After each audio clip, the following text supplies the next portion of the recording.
Hey guys, Krista here, and today I'm going to go over 3 new creatures from the latest Prehistoric Beasts update: Ouranosaurus, Scelidosaurus, and Dilong. Ouranosaurus has 4 different variants: Normal, Aberrant, Eden, and Tech. Tech spawns in the Gen 1 lunar biome, as well as randomly with the other variants. Salidasaurus only has 1 variant, but will spawn on several maps. And finally Dilong, which has 3 variants: Normal, Aberrant, and Gen 2. Both of the Gen 2 variants for this update will spawn in the Eden side of the map. Dilong is a small aggressive carnivore found in the mountains. While from the outside they don't seem special, they have a lot of unique abilities once tamed.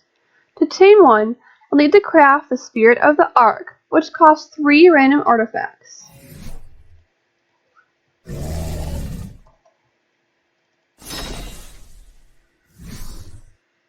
Once crafted, simply knock out a Dilong and then force feed it this item. Much like a Titanosaur, this item will equip into the saddle slot. However, once put in there, it cannot be removed. This gives Dilong some armor, approximately 21 for the primitive variant. Once tamed, Dilong will grant you and your allies 1 random buff. There are 13 different buffs in total. Things like strength, reduced hunger, warmth, XP, and more. Each Dilong only has 1 buff, so if you want different ones, simply tame more and breed more. In order to balance these different buffs, Dilong will not allow boosting unless they are away from other Dilongs. Opposite sex couples will work, but same sex and across the same or different variants will not work. Next we have Scelidosaurus. This is a very simple creature that acts as an early game armored backpack. This also works for those that would like to have more armor but don't want to have more tech related or higher quality armor variants. And finally we have Rhonasaurus, which is a large neutral herbivore. This herbivore is found in swamps and across other maps. Rhonasaurus is very adaptable. Let's start with its abilities. It has a bite, which harvests wood and thatch from trees. It also has a roar. This roar is cosmetic. Let's go on to its abilities.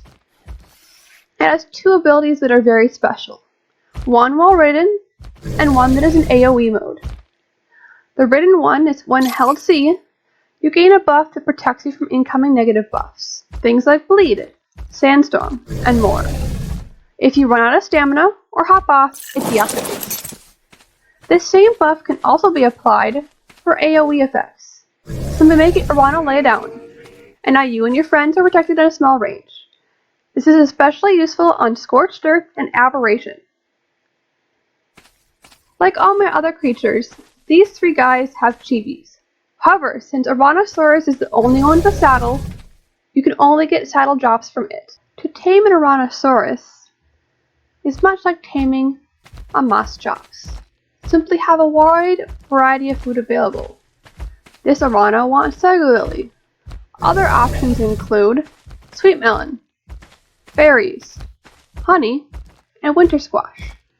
Winter squash is a new vegetable found on many bushes. This can be grown in pots and can be used to feed to your Rhino, other tames, and is good to eat. I hope you guys have a great time playing with these new creatures. Bye!